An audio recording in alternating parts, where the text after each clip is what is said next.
Sir DVS గారు అది నిన్న చంద్రబాబు గారి మీద కేసీఆర్ వ్యాఖ్యలను ఎలా చూడొచ్చు అంటారు? దీనిపైన మీ ఉద్దేశం ఏంటి? అంటే మెడిసిన్ మీద జనరల్గా 2 డేట్స్ ఉంటాయి. ఒకటి మ్యానుఫ్యాక్చరింగ్ డేటు, ఎక్స్పైర్డ్ డేట్. అంటే ఎక్స్పైర్డ్ మెడిసిన్ అతి ప్రమాదకరం. జనరల్గా పారేస్తుంటాం. అంటే ఇప్పుడు ఎక్స్పైర్డ్ మెడిసిన్ ఎంత ప్రమాదకరమో, కాలం చెల్లిన మందులాగా కాలం చెల్లిన నాయకుడా, కాలం చెల్లిన పార్టీయా బీఆర్ఎస్. వాళ్ళు పెట్టుకున్న సందర్భం ఏంటి? మీరు ఇందాక అన్నారు. వాళ్ళు చేసిన వ్యాఖ్యలు ఏంటి? ఇదే సందర్భంలో జరిగిన సభ రజతోత్సవ సభ. రజతోత్సవ సభ అనగానే జనరల్గా వచ్చే క్వశ్చన్, దేనికి రజతోత్సవం? టీఆర్ఎస్కా బీఆర్ఎస్కా అంటున్నారు అందరూ. ఏ కోదులు పెడుతున్నారు. ఇప్పుడు బీఆర్ఎస్ ఇప్పుడు ఉన్నదేంటి? బీఆర్ఎస్ అంటే అది పెట్టి 3 ఏళ్లే కదా అంటున్నారు. మరి రజతోత్సవం 3 ఏళ్ళకి చేస్తారా? టీఆర్ఎస్కి అనుకుందాం, అసలు టీఆర్ఎస్ లేదుగా. టీఆర్ఎస్ చచ్చిపోయింది. ఇది 22 వాళ్ళే చంపేసుకున్నారు. అసలు తెలంగాణ ఇప్పుడు ఇవాళ పీక పిసికింది వాళ్ళే, దాన్ని మార్చేశారు పేరు. ఇప్పుడు ఇది కేసీఆర్ తెలంగాణ పోరాట రజతోత్సవం అనుకుందాం. అంటే కేసీఆర్ తెలంగాణ పోరాటం పెట్టి ఆయన ఎత్తుకుని 25 ఏళ్ళు అయింది. ఆ సందర్భంలో మీరు మాట్లాడుకోవాలి.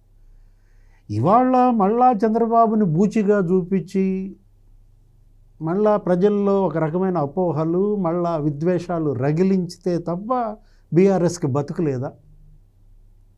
చంద్రబాబు ప్రస్తావన ఎందుకు? ఇప్పుడు ఇది రాష్ట్ర విభజన జరిగిపోయిందన్నారు, ఎన్నాళ్ళు పుష్కరమైందన్నారు కదా దగ్గర. ఇప్పుడు మీరు మాట్లాడుకోవాల్సింది 10 ఏళ్ల మీ పాలన విజయాల గురించి మాట్లాడండి.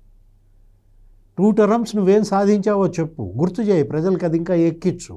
లేకపోతే రేవంత్ రెడ్డి ఈ 16 నెలల్లో అతని వైఫల్యాలు ఏమైనా ఉంటే ఎండగట్టండి. మీరిద్దరూ ఇప్పుడు ఇవాళ ఫైట్ చేసుకోవాలి కదా. ఇది వాళ్ళ ఫైట్ ఎవరి మధ్య? కేసీఆర్ వర్సెస్ రేవంత్ రెడ్డి పేరెత్తాడా?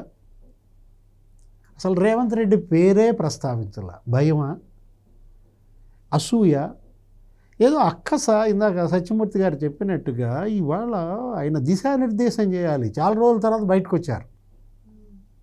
ఒక ఫిట్నెస్ లోపించింది. మనకు ప్రధానంగా కనపడుతుంది ఏంటంటే ఇవాళ బీఆర్ఎస్ని పట్టి పీడిస్తున్న వ్యాధి ఫిట్నెస్ అన్నమాట. ఆయన నిన్న కూడా శారీరకంగా అంత ఫిట్గా ఏమీ కనిపించలేదు మనకు.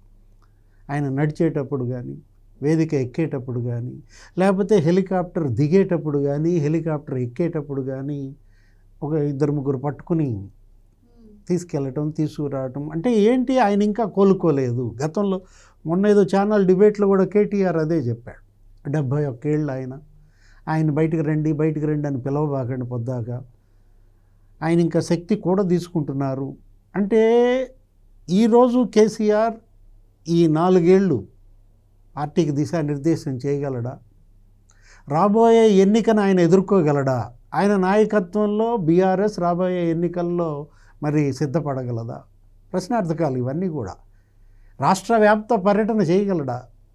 ఇవాళ ఒక పర్యటనే 4 ఎత్తి లోపల కూర్చోబెట్టి మళ్ళీ దించడం అని జరుగుతోందంటే, ఆయన మాట్లాడిన స్పీచ్ విషయానికి వద్దాం. ఏది ఆయన నిన్న చేసిన దాంట్లో ఏమంటాడు? ఇప్పుడు మీరు అన్నదే ఏది, అసలు కేసీఆర్ ఏదో తెలంగాణ అనేది వినపడకుండా చేశాడు చంద్రబాబు అన్నాడు కదా. మరి అదే నిజమైతే ఆయనతో పొత్తు ఎందుకు పెట్టుకున్నాడు? 2009 ఎన్నికల్లో చంద్రబాబు నువ్వు కలిసి ఉమ్మడి ప్రచారం ఎందుకు చేశారు? తెలంగాణ అనే పదమే చంద్రబాబు అసెంబ్లీలో వినపడకుండా సర్క్యులర్ ఇచ్చాడనో ఏదో చెప్పాడు కదా ఎవరో స్పీకర్. ఇప్పుడు అతను ఎవరు? ప్రణయ్ భాస్కర్ పేరు ఎత్తాడు. ప్రణయ్ భాస్కర్ బతికలేడు, చచ్చిపోయాడు. దాస్యం ప్రణయ్ భాస్కర్ ఆ రోజు తెలంగాణ అని ఎత్తితే అది అసలు అంటానికి వీలు లేదని సర్క్యులర్ అన్నారు కదా. ఇప్పుడు ఇందా సత్యమూర్తి గారు అన్నారు, ఎవరా స్పీకర్ ఆ సర్క్యులర్ ఇచ్చిన ఆయన? ఒకవేళ అదంతా నిజమే అని కేసీఆర్ మాటలే అనుకుంటే నువ్వు మళ్ళీ చంద్రబాబు కలిసి ఎందుకు తిరిగారు? ఆ రోజు పొత్తు పెట్టుకోవడానికి కలిసి వచ్చాడా చంద్రబాబు? మహాకూటమి ఏర్పాటు. ఇప్పుడు ఈ ద్వేషం ఏంటి? ఇవాళ ఎందుకు ద్వేషం? ఆయన ఇందాక ఏమన్నారు సత్యమూర్తి గారు, ఆంధ్రప్రదేశ్లో భూముల ధరలు పెరుగుతున్నాయనా? నిన్న స్పీచ్లో అది కూడా మాట్లాడాడు, తెలంగాణలో భూముల ధరలు తగ్గాయి అని. అంటే ఇప్పుడు 10 ఏళ్ల మీ వైఫల్యాలను ఎండగట్టి కదా రేవంత్ అధికారంలోకి వచ్చింది. థర్డ్ ప్లేస్కి ఎందుకు పడిపోయింది బీఆర్ఎస్? 25 ఏళ్ల మీ పోరాటం, లేకపోతే 10 ఏళ్ల మీ అధికారం, ఎందుకు మరి ఇంత పతనం? అంటే కారణం ఏంటి? అహంభావం. కన్ను మిన్ను కానకుండా వ్యవహరించారు. చూపు అసలు మబ్బుల్లో ఉంది, కిందకి చూడలేకపోయారు. ఇప్పటికీ మీ అహం తగ్గలేదా? నిన్నటి సభలో కూడా అదే అహంభావమా?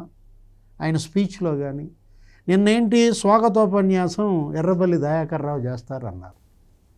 ఎంతసేపు మాట్లాడాడు? 1 నిమిషం మాట్లాడించారా? 1 నిమిషం. ఆయన ఏం మాట్లాడాడు? స్వాగతోపన్యాసం అని అందరికీ స్వాగతం కూడా చెప్పలేదు. ఇప్పుడు కేసీఆర్ మాట్లాడతారు అన్నారు. అంటే ఒక్కడు తప్ప ఇంకెవరు మాట్లాడరు వేదిక మీద. అది రజతోత్సవ సభ. రజతోత్సవ సభ అంటే 25 ఏళ్ల మీ ప్రస్థానం, అనేక మంది మీతో పాటు నడిచారు, వాళ్ళందరినీ మాట్లాడించడం, గౌరవించడం. అంటే అసలు ఒక బీసీ, ఒక ఎస్సీ, ఎస్టీ, ముస్లిం నాయకులు ఎవరు దొరకలేదా మీకు? స్వాగతోపన్యాసం ఒక దొరగారు చేస్తారు, ప్రధానోపన్యాసం ఇంకో దొర చేస్తారు. అదేగా వీళ్ళ మీద విమర్శ ఏంటి? దొరల పాలన అన్నారు.